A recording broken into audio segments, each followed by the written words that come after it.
ఓం శ్రీరామచంద్ర పరబ్రహ్మణే నమః. శ్రీ గురుభ్యో నమః. శ్రీమాత్రే నమః. శ్రీ గణేశాయ నమః.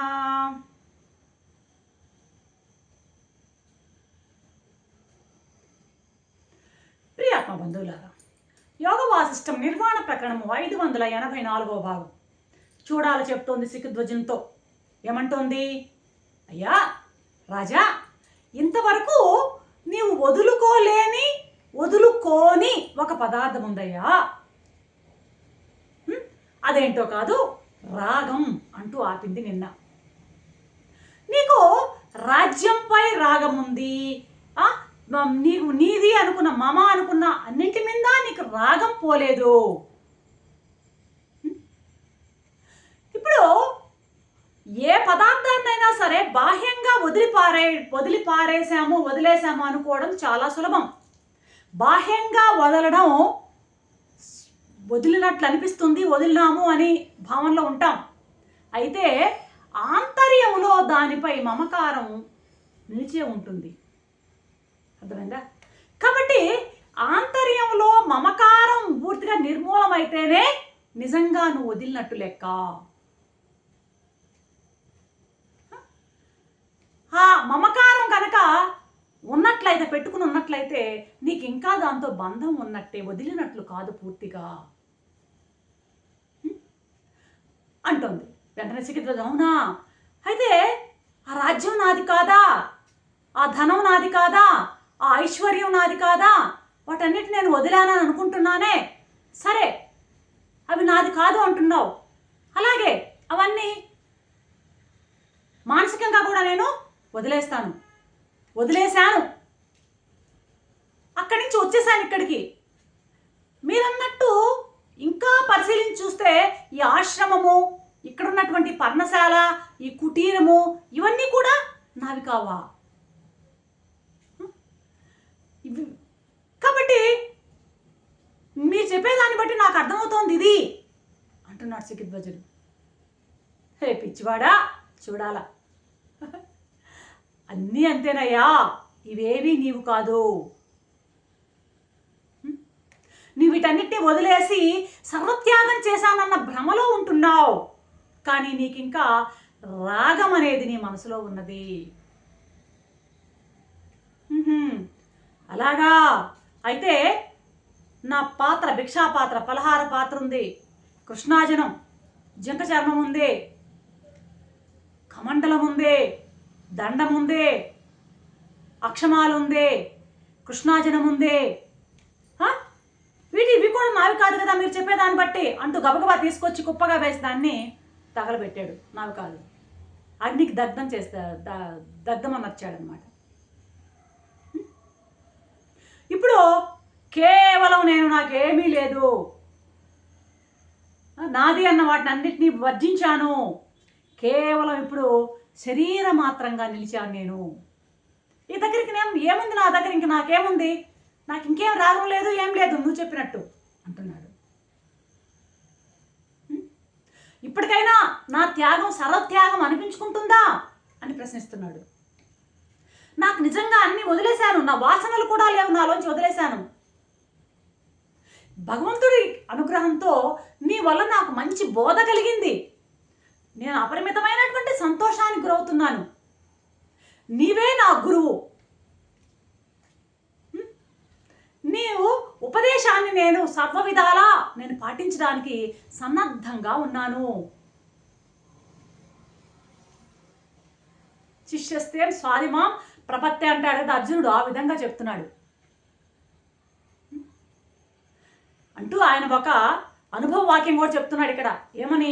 ఎంతెంత మనం వదులుకోగలిగితే అంతంత మనసు ఉపశమిస్తుంది అన్నదానికి ఉదాహరణే ప్రస్తుతం నా పరిస్థితి. ఎందుకంటే ఇంతవరకు నేను ఏదో తెలియకుండానే లోపల ఉన్న మమకారాన్ని, వీటన్నిటిని వదిలిన తర్వాత నా మనసు ఎంతో ప్రశాంతంగా ఉంది. ఎంతగా నేను వదులుకుంటూ వస్తున్నానో ఆ మనసు అంత ఉపశమిస్తూ ఉన్నదే. చాలా శాంతంగా ఉన్నాను, నేను నిర్వాణ సుఖాన్ని నేను అనుభవిస్తున్నాను.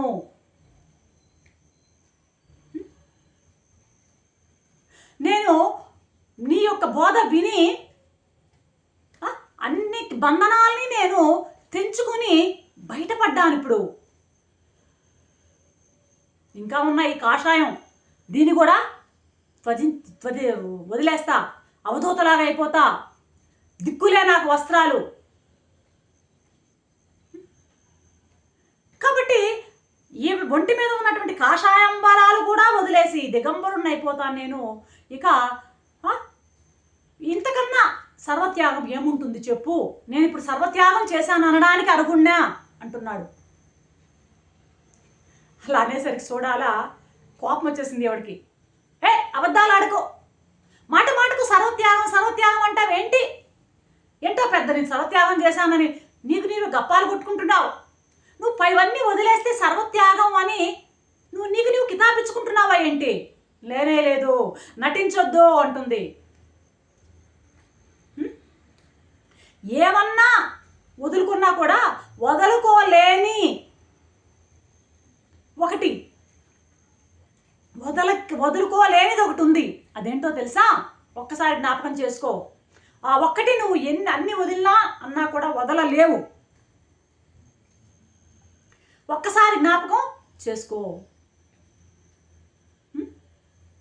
వదలాల్సింది నీ వస్తువుల్ని కాదయ్యా, నీ దగ్గర ఉన్న సంపదని, ఐశ్వర్యాలని, పెళ్ళాం బిడ్డలు, ఇల్లు వాకిలు, రాజ్యం ఇవి కాదు.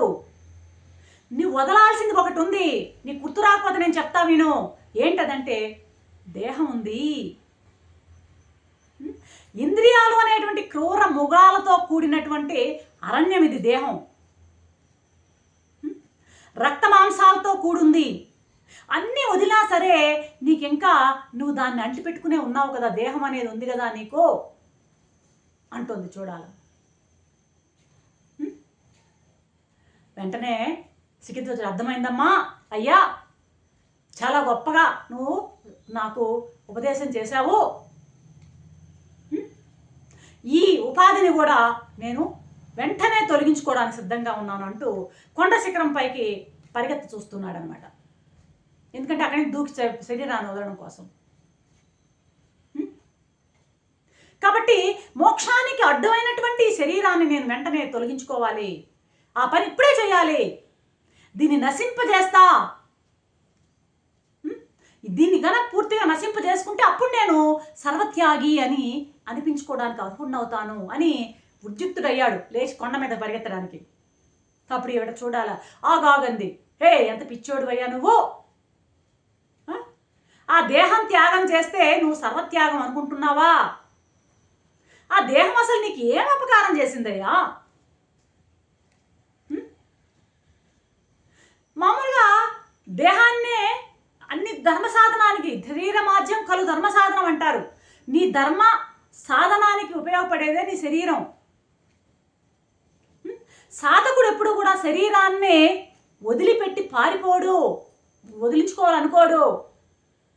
సిద్ధుడు, జీవన్ముక్తుడు కూడా తన గమ్యం చేరే వరకు శరీరాన్ని సాధనంగానే పట్టుకునేది, ఒక నావ, ఉపాధి.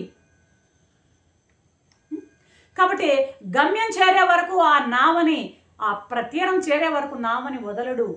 జీవన్ముక్తుడు కూడా ఆ దేహాన్ని పట్టుకునే ప్రారంధం పూర్తయ్యే వరకు దాన్ని అలాగే మెయింటైన్ చేస్తాడయ్యా. కాబట్టి గమ్యం చేరకుండా ప్రయాణాన్ని ఆపడం అనేది చూసావు, అది చాలా మూర్ఖమైనటువంటి పని. నువ్వు తొందరపడి అది పైనుంచి కొండ మీద దూకి మరేదో చేసుకుని దేహత్యాగం చేయడానికి సిద్ధం కావద్దు అంటూ ఆపుతోంది. చూడాలా రేపటి ఎపిసోడ్లో ఏం చెప్తుందో చూద్దాం. అంతవరకు సెలవు. సర్వం శ్రీరామచంద్ర చరణారవిందార్పణం. ఓం శాంతి శాంతి శాంతి.